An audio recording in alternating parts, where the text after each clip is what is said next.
नमस्कार साथियों और विद्यार्थियों। इस वीडियो के अंतर्गत हम क्षितिज भाग 2 के पाठ पद के प्रश्नोत्तरों का अध्ययन करेंगे। तो आइए प्रारंभ करते हैं। प्रश्न अभ्यास।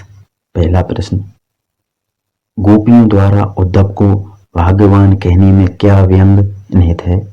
उत्तर, गोपियों द्वारा उद्धव को भाग्यवान कहने में यह व्यंग है कि वह बड़े भाग्यहीन है, क्योंकि वह प्रेम के सागर श्री कृष्ण के पास रहते हुए भी उनके प्रेम से अछूते रहे।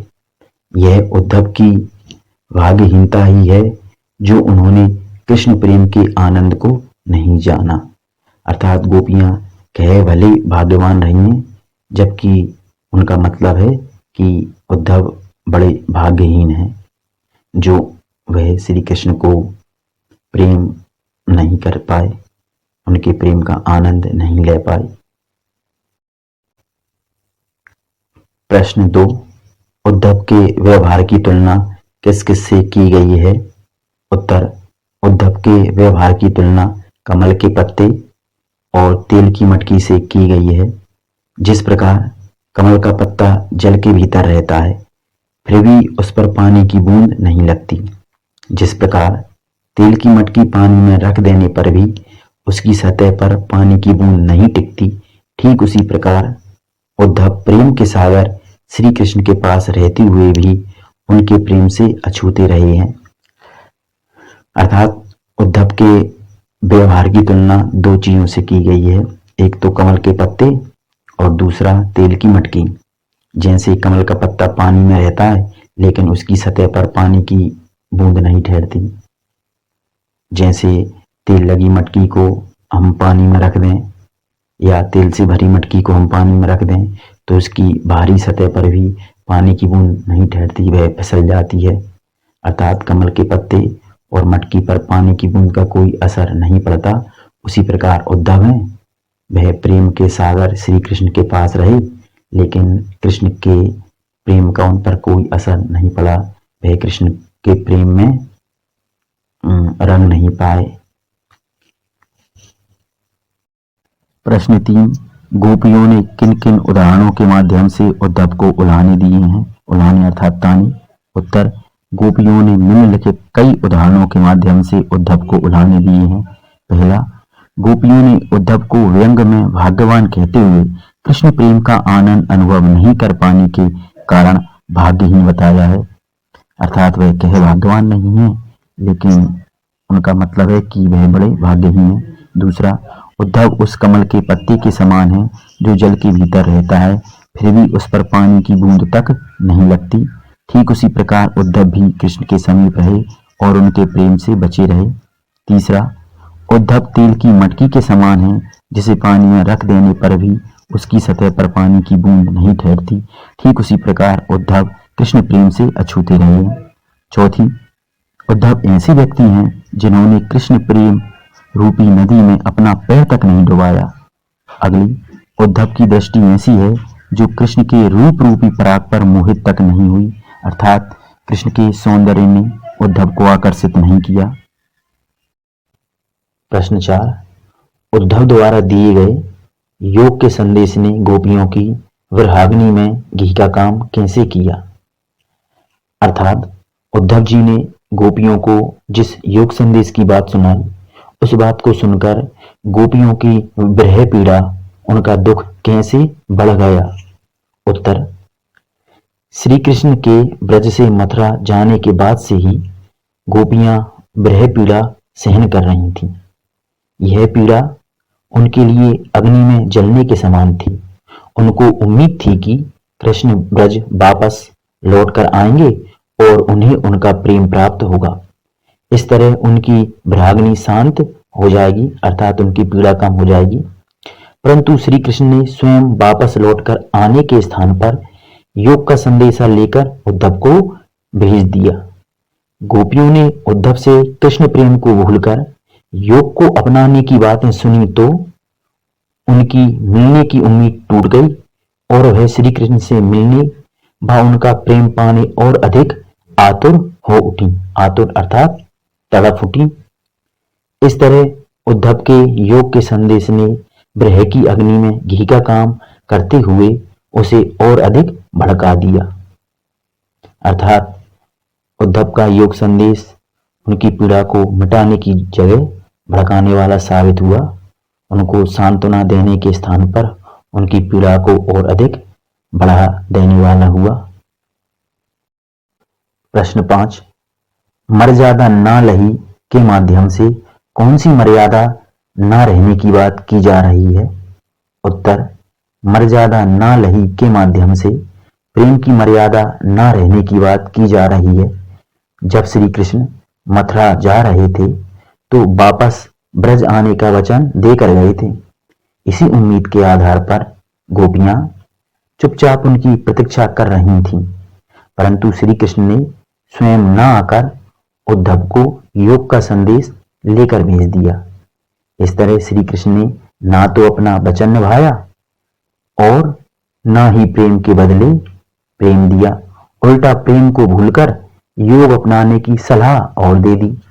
इस प्रकार श्री कृष्ण द्वारा गोपियों की भावनाओं का सम्मान न करके उनके प्रेम की मर्यादा को नहीं रखा गया। आशय यह है कि श्री कृष्ण ने आने का वचन दिया था लेकिन वे आए नहीं। गोपियां उनके प्रेम को पाने की उम्मीद में चुपचाप उनके आने का इंतजार कर रही थीं, लेकिन प्रेम तो दूर, श्री कृष्ण ने गोपियों को यह कहलवा दिया कि हमें भूल जाओ और इस योग को अपना लो। इस तरह गोपियों को लगा कि श्री कृष्ण ने उनके प्रेम की मर्यादा को नहीं रखा। प्रश्न 6, कृष्ण के प्रति अपने अनन्य प्रेम को गोपियों ने किस तरह अभिव्यक्त किया है? उत्तर, कृष्ण के प्रति अपने अनन्य प्रेम को गोपियों ने निम्न प्रकार अभिव्यक्त किया है। पहला, गोपियां श्री कृष्ण को अपने लिए हारिल पक्षी की लकड़ी की तरह बताते हुए उन्हें हमेशा अपने हृदय में रखना चाहती हैं।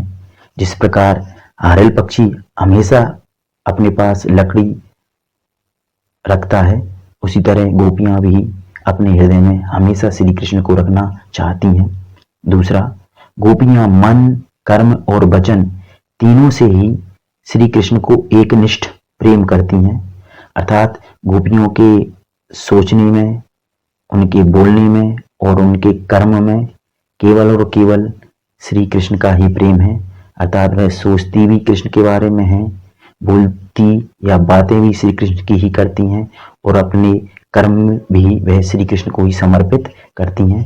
तो इस तरह उनके प्रेम में एक निष्ठता है, उनका प्रेम एक निष्ठ है। तीसरा, गोपियां स्वयं को उस चींटी की तरह मानती हैं जो गुड़ में लिपटे लिपटे अपने प्राण त्याग देती है। इसी प्रकार गोपियां भी अंत समय तक कृष्ण प्रेम रूपी गुड़ में लिपटी रहना चाहती हैं। अर्थात जब तक गोपियों के प्राण हैं तब तक वह श्री कृष्ण को ही प्रेम करती रहेंगी, ऐसा वह कहती हैं। चौथा, गोपियां सोते जागते दिन रात सपने में अर्थात हर समय श्री कृष्ण को याद करती रहती हैं, उनका नाम रटती रहती हैं। पांचवा, गोपियां कृष्ण प्रेम के आगे योग आदि को कड़वी ककड़ी की तरह बताकर अस्वीकार कर देती हैं।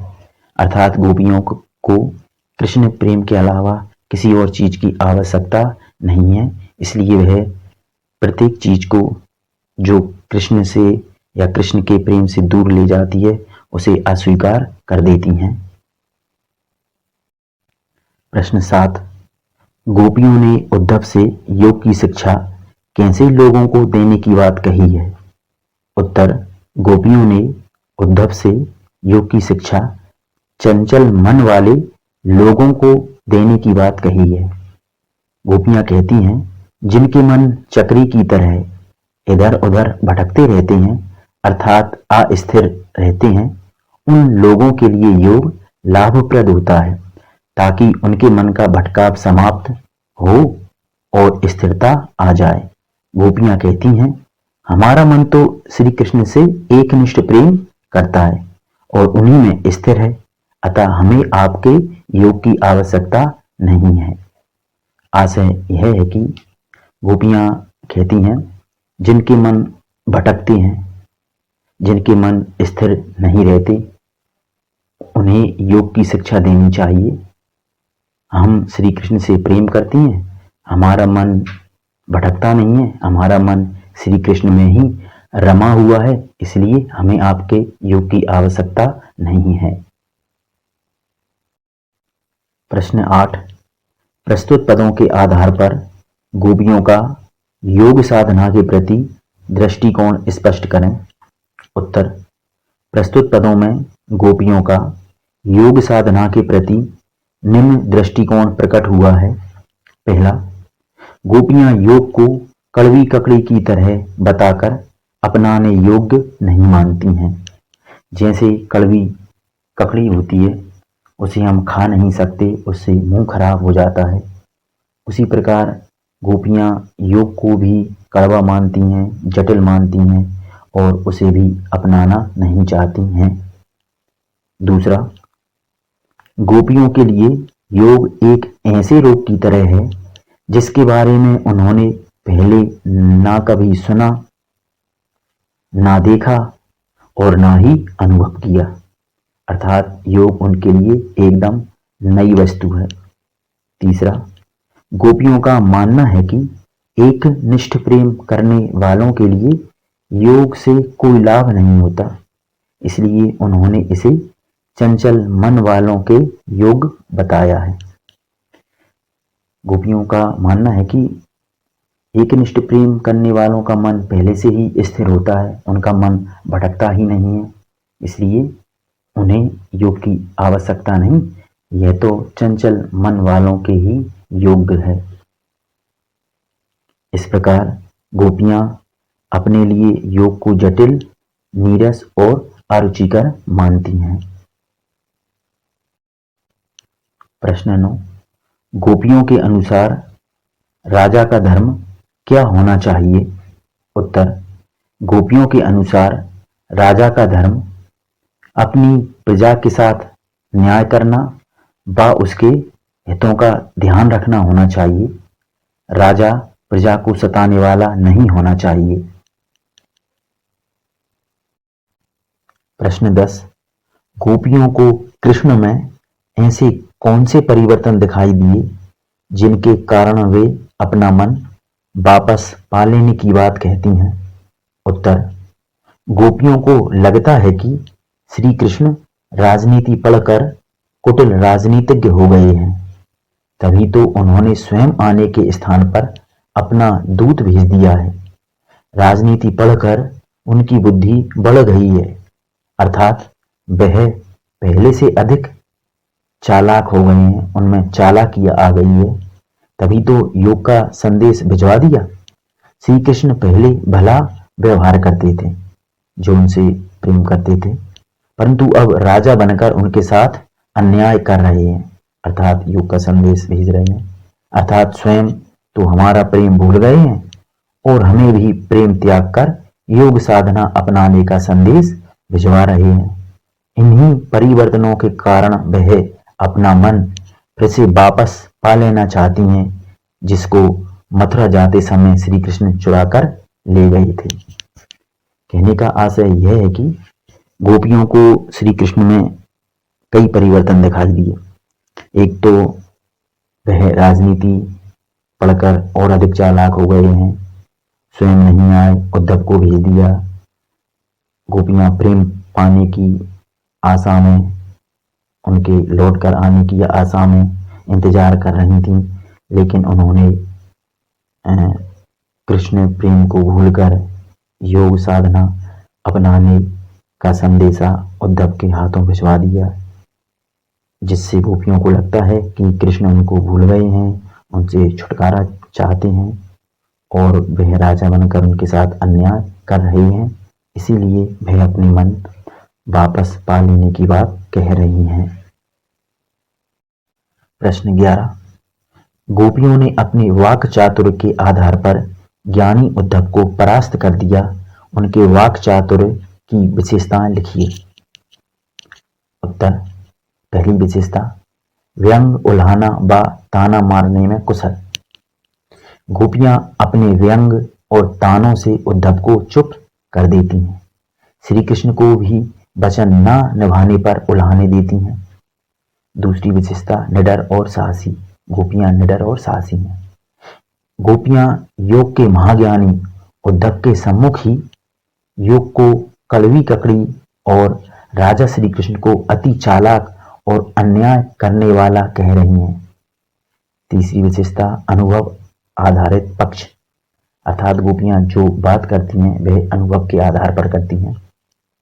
गोपियों ने प्रेम को गहराई से अनुभव किया है, जिससे वह अपना पक्ष सच्चाई व मजबूती से रखती हैं। अगली विशेषता, भोली और समझदार, अर्थात गोपियां भोली हैं किंतु समझदार भी हैं। गोपियां भोली हैं किंतु राजधर्म की बातें और सिर्फ चंचल मन वालों के लिए योग की उपयोगिता सिद्ध कर उन्होंने अपनी समझदारी का परिचय दिया है। गोपियों ने उद्धव को राजा का धर्म बताया है, योग की उपयोगिता किन लोगों के लिए है यह भी बताया है, जिससे सिद्ध होता है कि गोपियां गांव में रहने वाली भोली तो हैं किंतु समझदार भी हैं। अगली विशेषता, तर्कनिष्ठ। गोपियों के तर्क अकाट्य हैं, अर्थात उनके तर्कों को काटा नहीं जा सकता। कुछ उदाहरण, जैसे उद्धव, तुमने प्रेम की नदी में पैर तक नहीं डुबाया, तो तुम प्रेम को कैसे समझ सकते हो, जबकि हमने तो गुड़ में लिपटी चींटी के समान प्रेम की मिठास का अनुभव किया है। इन तर्कों को उद्धव नहीं काट पाए।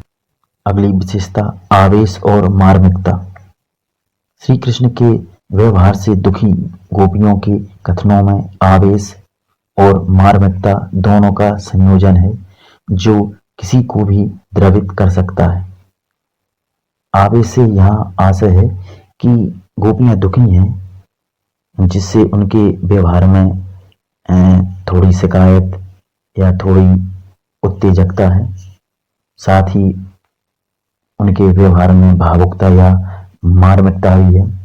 इन दोनों का संयोजन है जो किसी को भी द्रवित अर्थात किसी के भी हृदय को पिघला सकता है।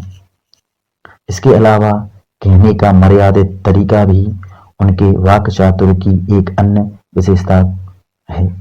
जैसे गोपियां कुछ बातें सीधे ही उद्धव से नहीं कहती, वह भवरे के माध्यम से कहती हैं, तो यहाँ उनके द्वारा कुछ मर्यादा का पालन भी किया जा रहा है। इस प्रकार यह उत्तर पूरा हुआ। आप प्रश्न कितने नंबर का आएगा उस हिसाब से इसका उत्तर लिख सकते हैं। अगर प्रश्न कम अंक का आता है तो आप इसकी हेडिंग अकेली व्यवस्थित करके भी संक्षिप्त करके उत्तर को लिख सकते हैं। प्रश्न 12, संकलित पदों को ध्यान में रखते हुए सूर के भ्रमर गीत की मुख्य विशेषताएं बताइए। उत्तर, सूर के भ्रमर गीत की विशेषताएं निम्नलिखित हैं। पहली, भ्रमर गीत भौरे के माध्यम से श्री कृष्ण और उद्धव को लक्ष्य करके रचा गया उपालंभ काव्य है। उपालंभ अर्थात शिकायत आदि से भरा। दूसरी, इसमें निराकार ब्रह्म की अपेक्षा साकार ब्रह्म की उपासना को श्रेष्ठ बताया गया है। तीसरी, इसमें योग साधना की उपेक्षा कर एक निष्ठ प्रेम को सर्वोत्तम बताया गया है। चौथी, इसमें गोपियों का वाक चातुर्य दर्शनीय है, जिसमें उनके व्यंग, उपालंभ और तानों की प्रधानता है। अगली, यह वियोग श्रृंगार का श्रेष्ठ काव्य है, जिसमें गोपियों का विरह और मार्मिक प्रसंग द्रवित करने वाले हैं। अगली, इसके पदों में गेयता और संगीतात्मकता है। सातवीं, इसमें ब्रज भाषा का निखरा रूप प्रयुक्त हुआ है, जो इसे सरस और मधुर बनाता है। अर्थात ब्रज भाषा के कारण भ्रमर गीत काफी सरस और मधुर बन गया है। आठवीं विशेषता, यह प्रेम की ऐसी गौरव गाथा है जिसके माध्यम से मनुष्य हीनता के बोझ से मुक्त होता है। अर्थात सूरदास जी ने इस प्रेम पूर्ण काव्य को लिखकर मनुष्य को अपनी हीन भावना से मुक्त किया है। अगली विशेषता, अंत में उद्धव गोपियों से पराजित होकर अपना योग मार्ग छोड़कर प्रेम का मार्ग अपना लेते हैं, जिससे प्रेम और भक्ति की विजय बताई गई है। अर्थात योग पर प्रेम और भक्ति की विजय इस काव्य में बताई गई है। इस प्रकार यह प्रश्न पूरा हुआ। इसमें 9 विशेषताएं हमने दी हैं। आप प्रश्न के नंबर के हिसाब से विशेषताएं लिख सकते हैं। अगर ज़्यादा नंबर का आए तो अधिक विशेषताएं लिख देना, और कम नंबर का आए तो थोड़ी विशेषताएं लिख देना। रचना और अभिव्यक्ति के प्रश्न। प्रश्न 13, गोपियों ने उद्धव के सामने तरह तरह के तर्क दिए हैं, आप अपनी कल्पना से और तर्क दीजिए।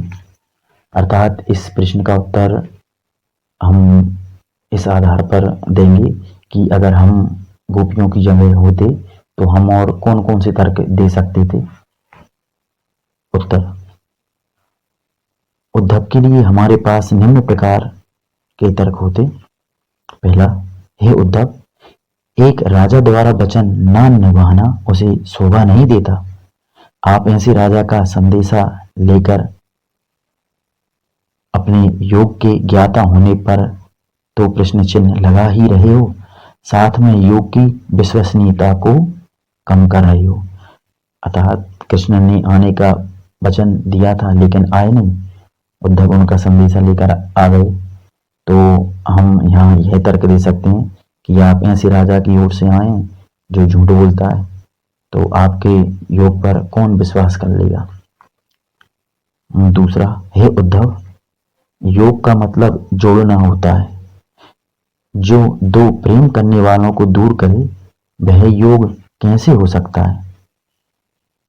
योग का यहाँ शाब्दिक अर्थ जोड़ होता है, तो हम यहाँ तर्क दे सकते हैं कि जो जोड़े ना वह योग कैसे हो सकता है। आप हमें कृष्ण से दूर करने की बात कर रहे हैं, तो आपका योग हो ही नहीं सकता, यह तो दूर कर रहा है।